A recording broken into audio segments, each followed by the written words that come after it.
नमस्कार, जनता टीवी देख रहे हैं आप। आपके साथ मैं हूं अंजलि भंडारी और रुक करेंगे इस बीच आ रही एक बड़ी खबर की और बड़ी जानकारी आ रही है उसका रुक यहाँ पर कर लेते हैं। सबसे पहले सीएम धामी का पौड़ी गढ़वाल का दौरा। आज की इस वक्त की बड़ी खबर आपको बता दें, अटल उत्कृष्ट राजकीय इंटर कॉलेज बिलखेत में कार्यक्रम का आयोजन हो रहा है। 3 दिवसीय नेयार वैली एडवेंचर फेस्टिवल 2026 के शुभारंभ क्षेत्रीय पर्यटन को बढ़ावा देने की दिशा में ये बड़ा कदम है। स्थानीय युवाओं और साहसिक खेलों को इससे प्रोत्साहन मिलेगा। प्रशासनिक अधिकारियों की मौजूदगी में भव्य आयोजन। सीएम धामी के दौरे को लेकर तैयारियां पूरी कर ली गई हैं। ये बड़ी खबर।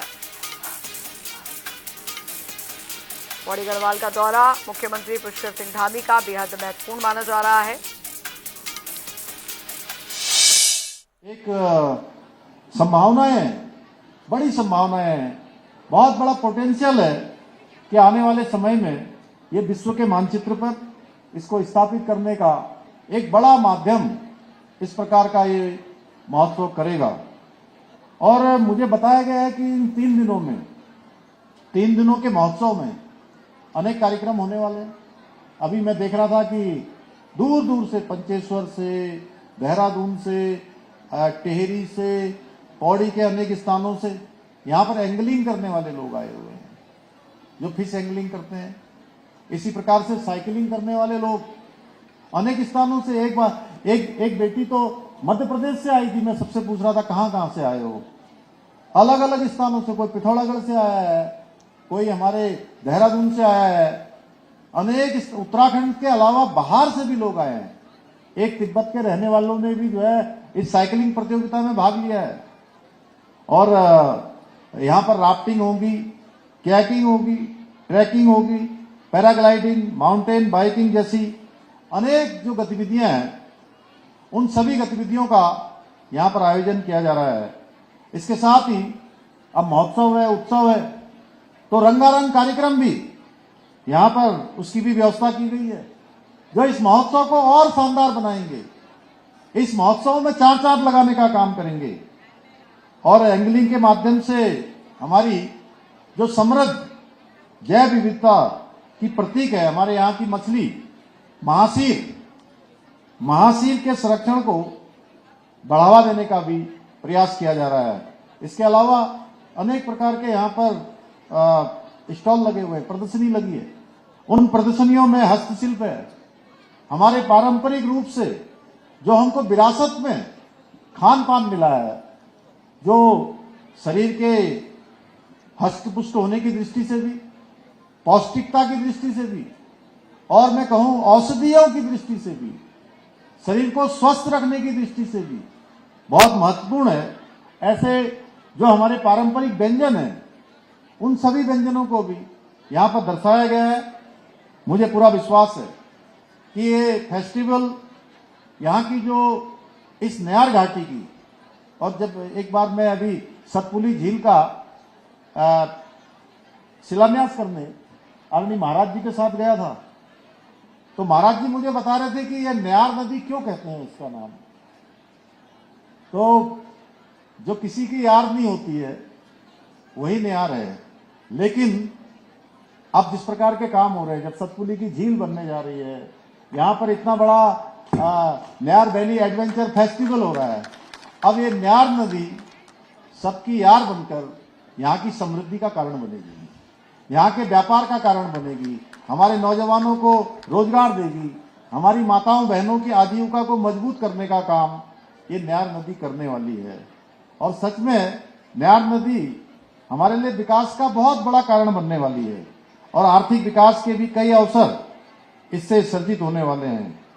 भाइयों बहनों, ये नेयार घाटी को प्रकृति की अनुपम देन है और यहाँ की कल कल बहती निर्मल धाराएं, हरियाली से आच्छादित यहाँ के हमारे वन, रोमांच से भरपूर पर्वतीय मार्ग, जिसके बारे में अभी हमारे पौड़ी जी बता रहे थे कि उसको एनएच से जोड़ना है, और आदरणीय महाराज जी ने बहुत विस्तार से, इतने सारे काम हो गए। मैं समझता हूं कि चूंकि समय की सीमा थी, अन्यथा महाराज जी बहुत देर तक भी बोलते रहते, तो यहाँ के कामों की एक लंबी श्रृंखला है। और इस क्षेत्र में चारों ओर फैली मनमोहक प्राकृतिक छटा सच में इस क्षेत्र को बहुत अद्वितीय बनाती हैं और प्रकृति ने इस क्षेत्र को साहस और सौंदर्य का अनमोल संगम प्रदान किया है। और यही कारण है कि जिसके लिए पहले हमारे पौरी जी ने कहा कि यहाँ पर कोई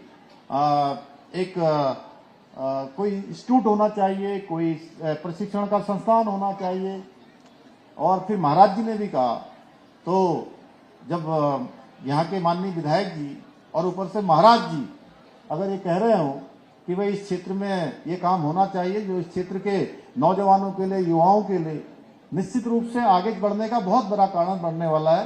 तो चलिए खबरों में आगे बढ़ेंगे। उधर आपको बता दें, उत्तराखंड की सियासत में इन दिनों एक बार फिर से भूचाल आ गया है। बता दें, कानपुर विधानसभा सीट से शुरू हुआ दंगल अब पूरे प्रदेश में फैल रहा है। बीते दिनों पूर्व विधायक कुंवर प्रणव सिंह चैंपियन और वर्तमान निर्दलीय विधायक उमेश कुमार के बीच एक बार फिर से जुबानी जंग देखने को मिली और इससे टकराव की स्थिति एक बार फिर से कानपुर विधानसभा में बढ़ती हुई दिखाई दे रही है। करना पड़ा था वो साहब, और कई लोग कह रहे हैं ये बीजेपी का चाल चरित्र है।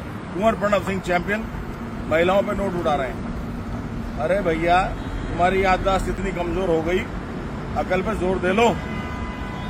हाँ भाई, याद करो गोदियाल भाई, जब तुम भी पहली बार के विधायक थे और हम बंबई गए थे कांग्रेस का चुनाव प्रचार करने, मैं निर्दलीय जीत के कांग्रेस में आया था, और तुम डांस बार में नवी मुंबई में अपने यहाँ ले गए थे। तुमने बार बालाओं का नाच कराया था अपने ऑफिस के पास, तुम लेके गए थे। हरक सिंह रावत ने डांस किया था बार बालाओं के साथ।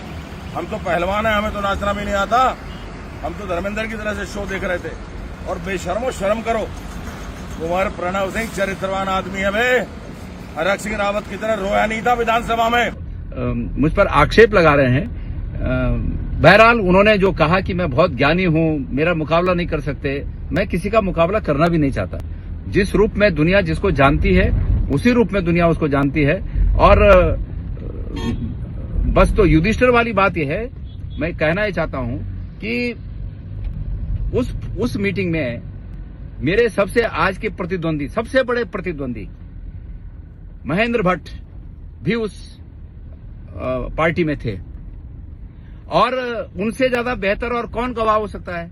मैं चैंपियन के बारे में कुछ कहूं, चैंपियन मेरे बारे में कुछ कहे, इससे बेहतर है कि मैं उन्हीं के पाले में महेंद्र भट्ट जी को बोलता हूं कि वो भी उसमें थे और वो बताएं कि क्या जो वो मुझ पर आरोप लगा रहे हैं वो क्या सत्य थे। तो इसलिए अश्वस्थामा हतो हता पर नरोबा कुंजरो, ये महेंद्र भट्ट जी से पूछिए। अरुण सैनी संवाददाता हमारे साथ इस बड़ी खबर पर जुड़ गए हैं ज्यादा जानकारी के साथ। अरुण, इन आरोप प्रत्यारोपों के बीच कौन कितना सच बोल रहा है और कौन गड़े मूर्ति उखाड़ रहा है? लेकिन एक बात तो साफ है कि उत्तराखंड में सियासी भूचाल जरूर ला दिया है इस आरोप प्रत्यारोप ने। जी अंजलि, बिल्कुल देखिए, ये जो सियासी जंग उत्तराखंड में शुरू हुई है, ये सियासी जंग शुरू हुई है कानपुर विधानसभा से। और कानपुर विधानसभा में आज ही नहीं, जब से 2022 के विधानसभा चुनाव हुए थे उससे पहले से भी लगातार कानपुर की सियासत में तरीके के भूचाल समय समय पर देखने को मिलते हैं। पिछले कई वर्ष भी जो है जो निर्दलीय विधायक वर्तमान में जो है उमेश कुमार और पूर्व विधायक प्रणव सिंह चैंपियन के बीच में इस तरीके की लड़ाई झगड़े तनावपूर्ण वातावरण इस तरीके से देखने को मिलता है। कई बार गोलीबारी तक की बात भी आई और चैंपियन ने इस बार उमेश कुमार को ऑफिस पर गन चलाई, फिर उमेश कुमार गन लहराते हुए चैंपियन के घर पर पहुंचे। इस तरीके से तमाम चीजें वहां पर देखने को मिलती है। इस बार भी जो है इसी तरीके से जो एक शादी समारोह में चैंपियन गए थे, वहां पर एक जो वहां पर नृत्य हो रहा था, इसमें को लेकर जो आपसी जो विवाद है, सियासी विवाद को उमेश कुमार और प्रणव सिंह के बीच में है, वहाँ पर गाड़ी रुकी, वो आए, तो इस तरीके की तमाम चीजें जो है वो हुई। तो वहाँ पर जो सियासी चीजें तूफान मच उठा है, ये अब पूरे प्रदेश में जो है वो उठ रहा है।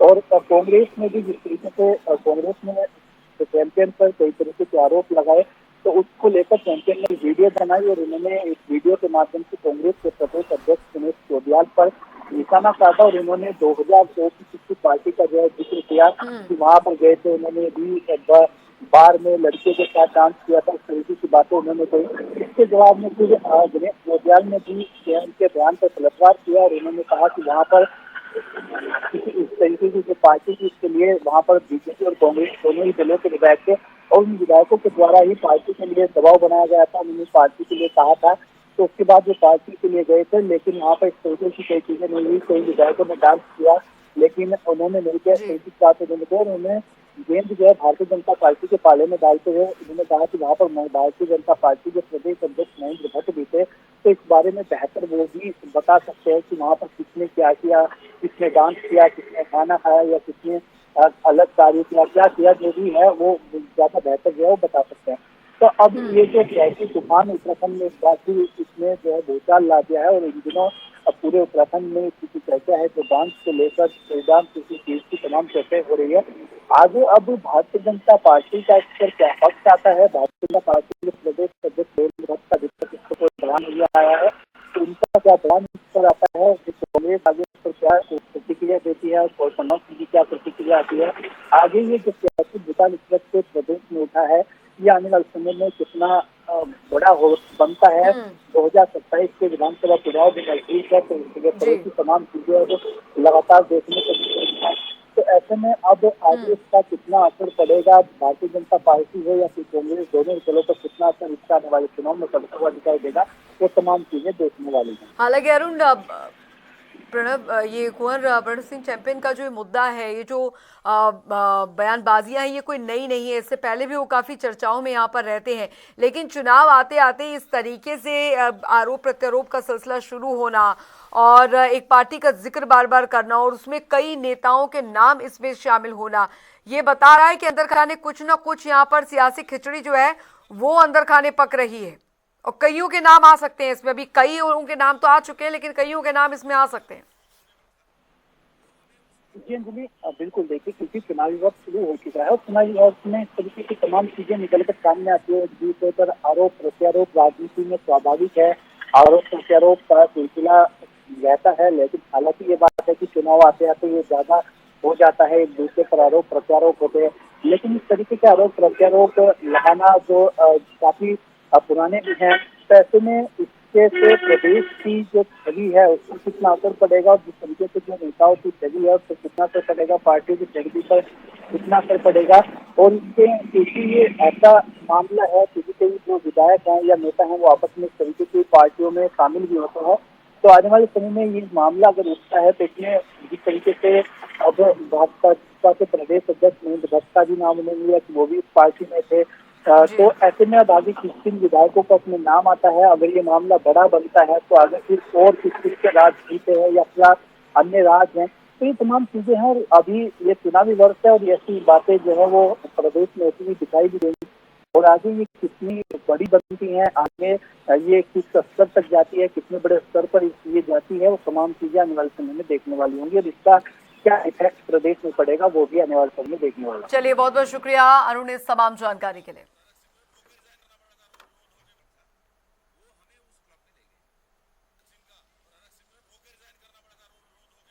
उधर धामी सरकार का बड़ा फैसला, बता दें आपको, बेसिक शिक्षा निदेशक से मारपीट के बाद फैसला, बिना मंजूरी दफ्तर में प्रवेश निषेध, एसओपी जारी कर दी गई है।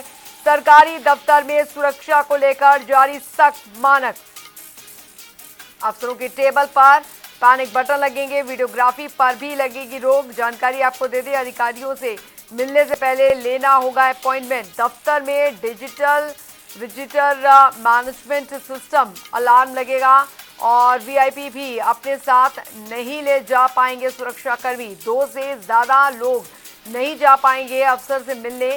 सरकारी दफ्तर में दुर्व्यवहार करने वालों पर कार्रवाई होगी। दफ्तर में ज्वलनशील पदार्थ, हथियार, लाठी डंडे पर भी पूरी तरीके से रोक लगा दी गई है।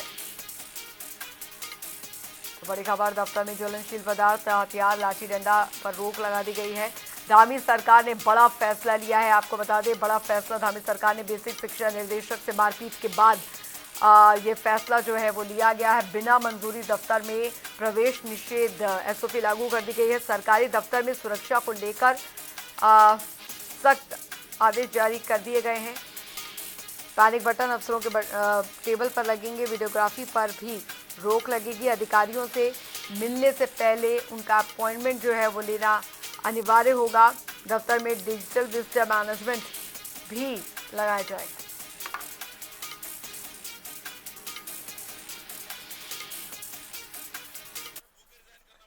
आगे बढ़ेंगे। एक और बड़ी खबर, बड़ी जानकारी आ रही है, उसका रुख यहाँ पर कर लेते हैं। चारधाम यात्रा 19 अप्रैल से होगी शुरू।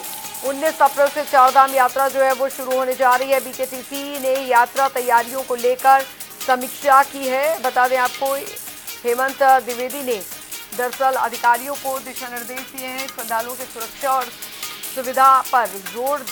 आपको बता दें कि धामों में मोबाइल वीडियो पर प्रतिबंध रहेगा। ये इस वक्त की बड़ी खबर। व्यवस्थाओं पर विस्तृत चर्चा की गई है।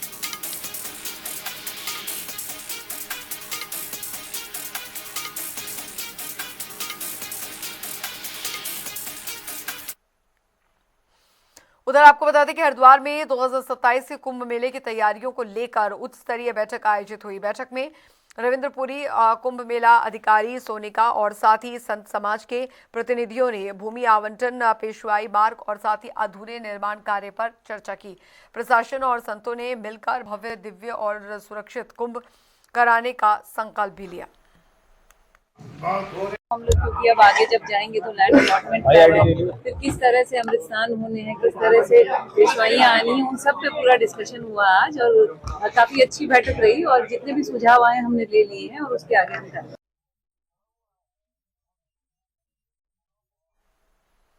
उधर आपको बता दें कि बैठक के बाद रविंद्रपुरी ने कहा है कि 500 करोड़ रुपए से कुंभ का आयोजन संभव नहीं, बजट बढ़ाना पड़ेगा। उन्होंने बताया कि तैयारियां कल से शुरू होगी और केंद्र और साथ ही राज्य दोनों सरकारों से सहयोग मिलेगा। लक्ष्य है दिव्य, भव्य और सुरक्षित कुंभ का आयोजन जारी है। और इस वक्त हरिद्वार में मेलाधिकारी और साधु संतों की बैठक हुई है। अखाड़ा परिषद के अध्यक्ष रविंद्र पुरी जी महाराज हमारे साथ जनता टीवी पर एक्सक्लूसिव बातचीत करने के लिए मौजूद हैं। सर, स्वागत है जनता टीवी पर। बहुत बहुत आशीर्वाद, साधुवाद। गुरु जी, क्या आज बैठक में निर्णय हुए हैं और आगामी जो अर्ध कुंभ होने वाला है उसको लेकर? बिल्कुल, आपने देखा होगा आज हमारी जो कुंभ की बैठक है, दूसरी बैठक थी। इससे पहली बैठक हमारी माननीय मुख्यमंत्री जी के साथ हुई थी। आज हमारी बैठक हमारी जो मैडम मेलाधिकारी उनके साथ हुई है और अनेक अफसर उनके साथ थे। देखिए, हमारा पूरा प्रयास है कि हमारा जो हरिद्वार का कुंभ हो दिव्य, भव्य और सुरक्षित कुंभ हो। और आज निर्णय लिया गया है कि कल से हम कुंभ का काम शुरू करेंगे। देखिए, सबसे बड़ी बात है धर्म ध्वजा हमें लगानी है, पेशवाई की बात है, शाही स्नान की बात है। अब इस पे कार्य किया जाएगा और हम ये यकीन दिलाना चाहते हैं कि जो यहाँ का कुंभ होगा बहुत बड़ा कुंभ होगा और करोड़ों की संख्या में श्रद्धालु हरिद्वार में आएगा और जो भी ज्ञात अज्ञात में हमसे पाप होते उसका प्रायश्चित हो जाएगा। मैं यही कहना चाहूंगा, आओ हरिद्वार में कुंभ करें और ज्ञात अज्ञात जो भी हमसे पाप हुए हैं उससे हमें मुक्ति मिलेगी, हमें मोक्ष प्राप्त होगा। गुरु जी, 13 में से 5 अखाड़े मौजूद हैं, क्या कारण माना? देखिए, ऐसी बात नहीं, सभी अखाड़े एक ही है। 13 में 5 हो 2 हो, सभी अखाड़े आपस में सक्षम है। सभी अखाड़ों के अध्यक्ष होते, सभी अखाड़ों के सचिव होते, वो भी आएंगे क्योंकि उनकी जो मेला अधिकारी से बात होती रहती है। मैं ये कहना चाहूंगा सभी अखाड़े जो है मेले के लिए तैयार है और मैं समझता हूँ अगली बार मीटिंग में सभी अखाड़े कुंभ के मद्देनजर हरिद्वार वासियों से कोई अपील करेंगे? बिल्कुल, मैं ये कहना चाहूंगा कि हमारा जो भाव होना चाहिए, यहाँ करोड़ों की संख्या में श्रद्धालु आने वाला है और मैं समझता हूँ आ भी रहा इस समय हमारा जो 4 धाम का सीजन है। हमारा भाव होना चाहिए अतिथि देवो भवा। अगर ये भाव हमारे में होगा तो जो भी यहाँ से श्रद्धालु जाएगा वो हरिद्वार वासियों को जो है अप्रिशिएट करेगा, दुआएं देगा और यही कहेगा कि हम बार बार हरिद्वार जाए। गुरु जी, 500 करोड़ रुपए का बजट भी ऐलान किया गया है केंद्र सरकार की ओर से। बिल्कुल, अभी देखो 500 करोड़ से पूरा कुंभ नहीं होगा, अभी और भी बजट बढ़ाना पड़ेगा। मैं कहना चाहूंगा हमारे मध्य प्रदेश में अभी तक 15,000 करोड़ बजट निकाला गया है कुंभ के लिए और कुंभ है कोई बच्चों का खेल नहीं है और कुंभ में बहुत खर्चे होते हैं, बहुत बजट लाना पड़ता है। सेंटर भी देगी और स्टेट भी देगी। और देखिए, कुंभ जो है, कुंभ क्या है? कुंभ से हमारा जो उत्तराखंड का फायदा नहीं, पूरे हमारे हिंदुस्तान का फायदा है। हमारे जितने भी आपने देखा होगा बैंड वाले, ढोल वाले कहाँ से आते? नासिक से आते हैं, पंजाब से आते हैं। घोड़े वालों को भी काम मिलता है। एक छोटे से लेकर के बड़े आदमी को कुंभ में फायदा होता है, तो ये बहुत बड़ी बात है। और इस बीच एक बड़ी खबर आ रही है, बड़ी जानकारी आ रही है, उसका रुख यहाँ पर कर लेते हैं। बड़ी खबर, बड़ी जानकारी आपको बताने जा रहे हैं। देहरादून में देर रात फर्नीचर वर्कशॉप में भीषण आग लग गई। आपको बता दें, आतिशबाजी से चिंगारी उठने की आशंका जताई जा रही है। अभी फिलहाल मौके पर आधा दर्जन फायर ब्रिगेड गाड़ियां मौजूद। गनीमत रही किसी के हताहत होने की कोई खबर नहीं मिली है। तो देर रात कड़ी मशक्कत के बाद आग पर काबू पाया जा सका है। ये इस वक्त की बड़ी खबर आपको बता रहे हैं। बड़ी जानकारी इस बीच आ रही है। फर्नीचर वर्कशॉप में भीषण आग लग गई। ये इस वक्त की बड़ी खबर। गनीमत रही किसी के हताहत होने की कोई भी जो जानकारी है वो नहीं है। तो देहरादून में देर रात फर्नीचर वर्कशॉप में ये आग लगी है, जहां पर आतिशबाजी से चिंगारी उठने की आशंका जो है वो जताई जा रही है। उधर देहरादून में आगामी होली पर्व को शांतिपूर्ण और सुरक्षित रूप से मनाने के लिए दरअसल पुलिस प्रशासन पूरी तरह से मुस्तैद है। एसएसपी प्रमेंद्र डोभाल ने सभी थाना प्रभारियों और क्षेत्राधिकारियों को दिशा निर्देश दिए। संवेदनशील क्षेत्रों में अतिरिक्त पुलिस बल तैनात किया जाएगा। वहीं आपको बता दें कि गश्त बढ़ाई जाएगी और असामाजिक गतिविधियों पर भी विशेष नज़र रखी जाएगी। पुलिस का उद्देश्य त्योहार के उल्लास और सुरक्षा के साथ मनाना है। हमें होली के त्यौहार को लेके सभी थाना प्रभारियों को, सभी क्षेत्राधिकारियों को ऑलरेडी ब्रीफ किया जा चुका है। किसी प्रकार की कोई भी लॉ एंड ऑर्डर की समस्या ना हो। साथ में त्यौहार को बहुत ही शांतिपूर्वक और अच्छे उल्लास के साथ मनाया जाए, इसको लेके देहरादून पुलिस लगातार प्रयास कर रही है और उसमें जो भी कदम उठाए जाने होंगे वो हम लोग उठाएंगे। उधर आपको बता दें कि रायपुर विधायक द्वारा शिक्षा निदेशक के साथ कथित अभद्रता और मारपीट के मामले ने तूल पकड़ लिया है। राजकीय शिक्षक संघ सहित कई शिक्षक संगठनों ने नाराजगी जताते हुए आपको बता दें कि एसडीएम अमृता शर्मा को ज्ञापन सौंपा है और दोषियों पर सख्त कार्रवाई और निष्पक्ष जांच की मांग की है। दिनांक 21 फरवरी 2026 को जो हमारे माननीय शिक्षा निदेशक हैं प्रारंभिक शिक्षा अजय कुमार नौडियाल जी, उनके कक्ष में घुसकर कुछ अराजक तत्वों के द्वारा उनके साथ मारपीट की गई, अभद्रता की गई वहाँ स्टाफ के साथ, जिसकी हम पुरजोर निंदा करते हैं। साथ ही सरकार से और शासन से हमारी अपेक्षा है कि सभी अधिकारियों कर्मचारियों की सुरक्षा उनको प्रदान की जाए, क्योंकि सभी कर्मचारी और अधिकारी पूरी गरिमा, ईमानदारी और मेहनत के साथ अपना कार्य करते हैं और इस तरीके से अगर उनके साथ दुर्व्यवहार किया जाएगा, सरकारी कामकाज में बाधा पहुंचाई जाएगी, तो शासन प्रशासन कैसे चलेगा।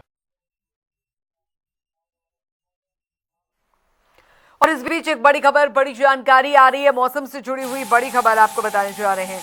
बड़ी जानकारी, उत्तराखंड के पर्वतीय इलाकों में बदलेगा मौसम। जी हां, मौसम का मिजाज पर्वतीय इलाकों में 27-28 फरवरी को मौसम बदलेगा। मौसम विज्ञान केंद्र ने जारी किया पूर्वानुमान। हल्की बारिश और बर्फबारी का पूर्वानुमान जारी किया गया। ऊंचाई वाले क्षेत्रों में हिमपात की जो संभावना है वो यहां पर बनी हुई है।